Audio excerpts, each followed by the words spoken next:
ሰላም እንዴት ናችሁ? ዛሬ እንግዲህ በ50 ሺህ ብር መነሻ አዋጭ ቢዝነስን እናያለን ማለት ነው። በ50 ሺህ የኢትዮጵያ ብር መነሻ ካፒታል አነስተኛ ቢዝነስ ለመጀመር ከፍተኛ ወጪ የማይጠይቁ ቦታዎችን እንደ ሱቅ ኪራይ በመተው የሚጠይቁ ቦታዎችን እንደ ሱቅ ኪራይ በመተው በፈጣን ሽያጭ ወይም በአገልግሎት ላይ ያተኮሩ ስራዎችን በመስራት የተሻለ ነው ማለት ነው። ለምሳሌ አዋጭ የቢዝነስ አማራጮችን ስናይ የጽዳትና ኮስሞቲክስ እቃዎች በችርቻሮ በብዛት ማለት ነው። በችርቻሮ ወይም በብዛት ማለት ነው። እና አንዳንዴ ሱቅ ኪራይ በጣም ውድ ስለሚሆን እንዴት መስራት እንደምንችል እነግራችኋለሁ ማለት ነው። እንዴት እንደሚሰራ ማለት ነው። ሳሙና የቤት ጽዳት እቃዎች ወይም የሴቶች የልጆች መዋቢያዎችን ከመካከለኛ አካፋፋዮች በቅናሽ በመግዛት ለአካባቢው ሱቆች ወይም በቤት ለቤት አገልግሎት ማቅረብ ማለት ነው። ጥቅሙ ፈጣን ተፈላጊና ያለውን ገንዘብ በቶሎ የሚመልስበት ነው። ገባችሁ? ቁጭ ብሎ ገንዘባችሁን ይዞ ቁጭ አይልም። ፈጣን ወዲያው ትሸጡታላችሁ፣ ወዲያው ትገዙበታላችሁ፣ ወዲያው ትሸጡታላችሁ። እንደዛ ነው የሚሆነው። አልባሳትና መለዋወጫዎች በኦንላይን መስራት ለምሳሌ እንዴት እንደሚሰራ ከመርካቶ ወይም ከተለያዩ የጅምላ ሱቆች በመሄድ የልጆች አልባሳት የሴቶች ቦርሳዎችን ወይም ጫማዎችን በጥቂቱ በቅናሽ ዋጋ በመግዛት ከዚያም ቴሌግራም ወይም ሌሎች አፖችን በመጠቀም በኦንላይን ላይ መሸጥ ማለት ነው። ደግሞ የሱቅ ኪራይ ወጪን ሙሉ በሙሉ ይቀንሳሉ። ደንበኛም ደግሞ በአሁን ሰዓት ላይ ደግሞ ዘመኑ የኢንተርኔት ስለሆነ ብዙውን ጊዜ በኦንላይን ነው ግብይት እየተደረገ ያለው እና በዚህ ይህንን ነገር ማዳበር ደግሞ ጥሩ ነው ማለት ነው። ለራሳችሁ በጣም ይጠቅማችኋል ማለት ነው። ኔትወርካችሁን ማስፋፋት ማለት ነው። የቁርስ ወይም መክሰሱና እንደ ኩኪስ አይነቶች መሸጥ ለምሳሌ እንዴት እንደሚሰራ በአቅራቢያው ባሉ በመስሪያ ቤት ወይም ደግሞ ሱቆች ወይም ሱፐር ማርኬቶች ሊሆን ይችላል፣ የንግድ ቦታዎች ሊሆን ይችላል። የራሳቸው አዘጋጅታችሁ ሳንድዊቾችን፣ ኬኮችን፣ ጭማቂዎችን ወይም ቡና ሻይ ወይም ኩኪሶችን ምናምን ማቅረብ ማለት ነው። ጥቅሙ ዝቅተኛ ግብአት የሚጠይቅና እለታዊ ገቢ የሚያስገኝ ነው ማለት ነው። ገባችሁ? የቤት ለቤት ጽዳትና የጥገና ጥገና አስተባባሪነትን ስናይ ደግሞ እንዴት እንደሚሰራ የጽዳት መሳሪያዎችና የኬሚካሎችን በ50 ሺህ ብር ውስጥ በመግዛት ሰራተኞችን በማስተባበር ለቤቶች ወይም ለአነስተኛ ቢሮዎች የጽዳት አገልግሎት መስጠት ማለት ነው። ጥቅሙ ካፒታሉ ሙሉ በሙሉ ለእቃዎችና ለማስተዋወቂያ ይውላል ማለት ነው። የጽንፈት አሁን እያወራን ያለነው በ50 ሺህ ብር መነሻ እንዴት ምን አይነት ቢዝነስ ቢሰራ የሚለውን ነው እያየን ያለነው። የጽህፈትና የኮፒን የዲጂታል አገልግሎቶች የኮፒ ዲጂታል አገልግሎቶች እንዴት እንደሚሰራ አነስተኛ የኮፒ ማሽን እና ፕሪንተር በመግዛት በህዝብ በሚበዛበት አካባቢ ትምህርት ቤት ወይም በመንግስት ቢሮዎች አቅራቢያ ጥግ ይዞ መስራት ማለት ነው። ስኬታማ ለመሆን የሚረዱ ነጥቦችን የኪራይ ወጪን መቀነስ፣ ስራውን በቤቶ ወይም ቦታ በማይጠይቅ መልኩ መጀመር፣ ከዛም ደግሞ ከመጀመሩ በፊት በአካባቢው በብዛት የሚፈለገውን አገልግሎት ወይም እቃዎች መለየት ማለት ነው። ከዛ ደንበኛ መያዝ፣ ጥራት ባለው አቀራረብ በታማኝነት ለመጀመሪያዎቹ ደንበኛ በቋሚነት መያዝ ማለት ነው።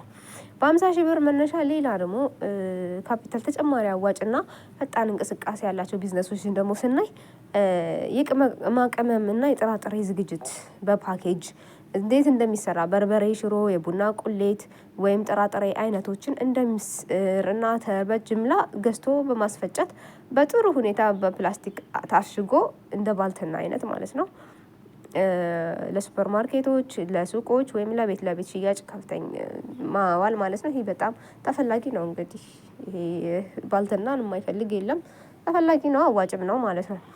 የሽንኩርት ድንችና አትክልት ንግዶች ተንቀሳቃሽ ጅምላ መሸጫ ለምሳሌ እንዴት ዋና አትክልት ተራዎች ወይም ተረካቢዎች ማለት ነው። ለምሳሌ አትክልት ተራ በጠዋት ጅምላ በመረከብ ለአካባቢ ሰፈር ሱቆች ወይም ለምግብ ቤቶች ማከፋፈል ወይም ተንቀሳቃሽ ጋሪ በመጠቀም መሸጥ ማለት ነው። ዕለታዊ የገንዘብ ዝውውር ስላለው በፍጥነት ካፒታል ለማሳደግ ይረዳል ማለት ነው።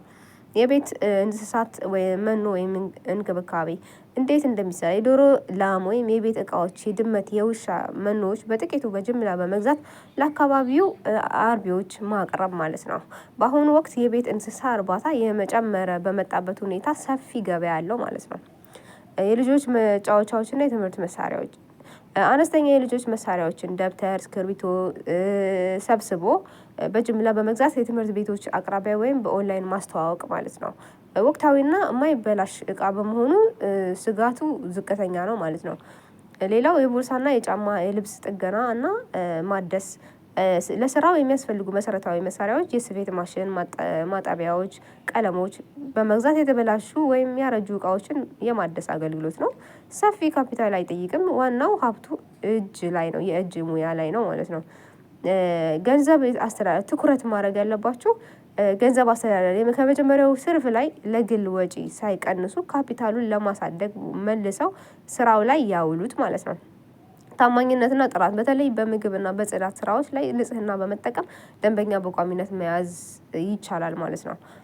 ተጨማሪም የተዘጋጁ በቀላሉ የሚበስሉ አትክልቶች ለምሳሌ ድንች ካሮት ቀይ ስር ጥቅል ጎመን እና የተከተፈ ሽንኩርት አጥቦ ልጦና ከትፎ በንጹህ ፕላስቲክ በማሸግ ለሰራተኛ ጊዜ ለሌላቸው ቤተሰቦች ማቅረብ ገባችሁ በጣም እውነት ለመናገር ኢትዮጵያ መለመድ አለበት።